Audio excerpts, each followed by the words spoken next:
Hello दोस्तों, स्वागत है आप सभी का आपके अपने YouTube channel Aditya infinity classes में। आज मैं class 10th UP board science के वेरी मोस्ट क्वेश्चंस बताने जा रहा हूं जो हर साल एग्ज़ाम में आते ही आते हैं।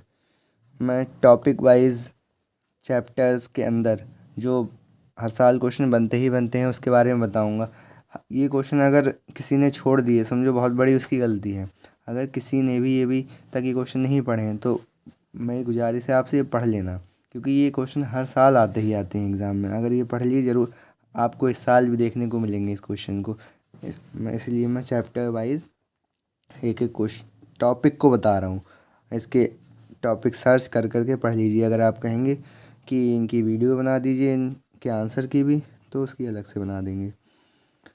सबसे पहले हम रसायन विज्ञान के कुछ जो अंदर आते हैं चैप्टर्स उनके बारे में पढ़ेंगे। पहला चैप्टर का नाम है रासायनिक अभिक्रियाएं एवं समीकरण। इसके अंदर कौन कौन से आपको टॉपिक पढ़ने हैं उसके बारे में बता रहे हैं। रासायनिक अभिक्रिया किसे कहते हैं और उसके उदाहरण दीजिए। मतलब इस रासायनिक अभिक्रिया किसे कहते हैं और उसके उदाहरण के बारे में एक दो लिख देना, बस इसका ही हो जाएगा। संतुलित रासायनिक समीकरण क्या है? जो संतुलित रासायनिक समीकरण बैलेंस करने को आती है उसके बारे में पढ़ लेना। ऑक्सीकरण और अपचयन को परिभाषित कीजिए। ये क्वेश्चन जो मैं लिखवा रहा हूँ हर साल आए हुए हैं एग्ज़ाम में। मैं सर्च कर करके सभी एग्ज़ाम को देख देख के मैंने यहाँ पे लिखे हैं जितने हुए हैं 8-9 साल के, उनको मैंने देख देख के फिर यहाँ लिखे हैं। जंग लगना क्या है? इसे रोकने के दो उपाय लिखिए। ये भी आप लोगों ने देखे होंगे, संक्षारण जिसे कहते हैं। दहन अभिक्रिया और विस्थापन अभिक्रिया में अंतर। वैसे अभिक्रिया बहुत हैं लेकिन ये अभिक्रिया बहुत ही मोस्ट हैं, ये पढ़ लेना। दैनिक जीवन में ऑक्सीकरण के दो उदाहरण दीजिए, ये भी पढ़ लेना आप। ये मतलब रसायन विज्ञान में जो इसके चैप्टर्स थे रासायनिक क्रिया और समीकरण, इसमें 6 टॉपिक तो पढ़ के ही जाना है, ये तो छोड़ने ही नहीं है आपको। बात करें अगर चैप्टर अगले की, अम्ल क्षार एवं लवण, इसमें क्या पढ़ना है आपको? इसमें कुछ टॉपिक इसमें भी हैं, जैसे अम्ल क्षार और लवण की परिभाषा, इन सभी की परिभाषा होगा, एक एक उदाहरण उनके अंदर वो लिख देना। पीएच स्केल क्या है? इसका महत्व क्या बताइए, उसके बारे में महत्व भी है। पीएच स्केल के बारे में पढ़ लेना, जैसे कहाँ से कहाँ तक है, कैसे क्या, किसका अम्ल है, किसका क्षार है, किसका लवण है, इसका बारे में पढ़ लेना।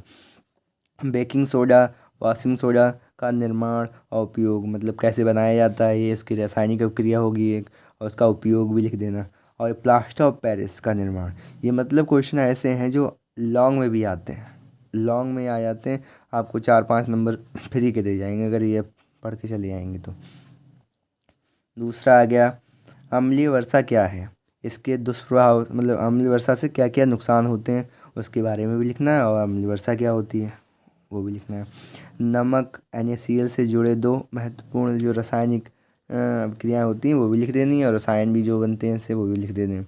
ये आप स्क्रीनशॉट इसके ले सकते हैं, और इनको आप कहीं भी गूगल या फिर किसी माध्यम से बुक में या क्वेश्चन बैंक में आप कहें तो ये टिक लगा लीजिए, ये तो पढ़ने ही हैं आपको। क्वेश्चन बैंक हो, आपके पास गाइड हो, कहीं से भी आप टिक लगा के इनको पढ़ सकते हैं। चैप्टर 3 है आपका धातु एवं अधातु। इसमें क्या है, धातुओं के भौतिक गुण लिखिए। इसमें धातुओं के जो भौतिक गुण होते हैं उनको लिखना है आपको। अयस्क क्या है? अयस्क। जंग क्या है? कारण बताना है इनका। पहले तो बताना है जंग क्या है, उसके कारण भी लिख देना है आपको। धातुओं का संक्षारण क्या होता है, इसके बारे में आपको लिख देना है। ये मतलब आप ढूंढ ढूंढ के टिक लगा लें वहाँ पर, उसको भी पढ़ते जाइए क्योंकि बहुत मोस्ट क्वेश्चंस हैं। सोडियम को मिट्टी के तेल में क्यों रखा जाता है? क्योंकि वो रिएक्शन बहुत तेज करती है ना, तो क्यों रखा जाता है, इसलिए उसको अच्छे से पढ़ लेना। धातु और धातु और अधातु में अंतर बताना है। इनके में 4-5 अंतर होंगे, उनको आपको कहीं भी क्वेश्चन बैंक सभी में लिखे होते हैं, लेकिन इनको अच्छे से पढ़ लेना है। ये जो बहुत ही मोस्ट क्वेश्चंस हैं जो मैंने यहाँ लिखे हैं, इनको अच्छे से पढ़ लेना है। ये जो आप स्क्रीनशॉट ले सकते हैं इनका, ले लीजिए। ये बहुत ही मोस्ट क्वेश्चंस हैं। अब जो है इसका कार्बन एवं उसके यौगिक, कार्बन और उसके यौगिक के बारे में बात करें। चैप्टर 4 ये भी बहुत मोस्ट है, एग्ज़ाम के पॉइंट ऑफ व्यू से तो बहुत ही मोस्ट है ये। कार्बन के ससंयोजक बंध की व्याख्या, मतलब जो बॉन्ड बनाता है कार्बन, उनके बारे में पढ़ लेना है आपको अच्छे से। एल्केन, एल्कीन और एल्काइन में जो अंतर, मतलब ये पढ़ लेना, ये क्या क्या है उनके अंतर जो होते हैं वो पढ़ लेना है आपको। एथेनॉल के गुण और उपयोग, मतलब उसके क्या उपयोग किए जाते हैं और बनाया कैसे जाता है और उसके गुण क्या होते हैं, वो अच्छे से आपको पढ़ लेना है। इनकी जो एक दो रिएक्शन है वो भी पढ़ लेना आप। साबुन और डिटर्जेंट में अंतर क्या है, इनके बारे में आपको पढ़ लेना है अच्छे से। और ये समावयवता भी है, उसी में है केमिस्ट्री में, चैप्टर 4 में। इसको आप पढ़ लेना, कार्बन और इसके यौगिक। और आगे जीव विज्ञान के भी दे रखे हैं, वो मैं अगली वीडियो में बना दूंगा। इसलिए पहले तो आप इन अच्छे एक एक करके इसको अच्छे से ले लीजिए स्क्रीनशॉट, और अच्छे से इसको कहीं पे टिक लगाकर इसको तैयार कर लीजिए। अगर आप कहेंगे तो मैं इसके सॉल्यूशन भी, मतलब जो इसके आंसर होते हैं वो मैं बिल्कुल एग्जैक्ट वे में लिख दूंगा। अगर आपको चाहिए तो आप कमेंट कर देना, मैं इसके भी बना दूंगा। आप ले लीजिए, इसके स्क्रीनशॉट लेना है आपको। फिर ज्योग्राफी, जो उसके ज्योग्राफी कह रहा हूँ, बायोलॉजी के जो क्वेश्चन है मैं अगली वीडियो में बना दूंगा, वो देख लेना।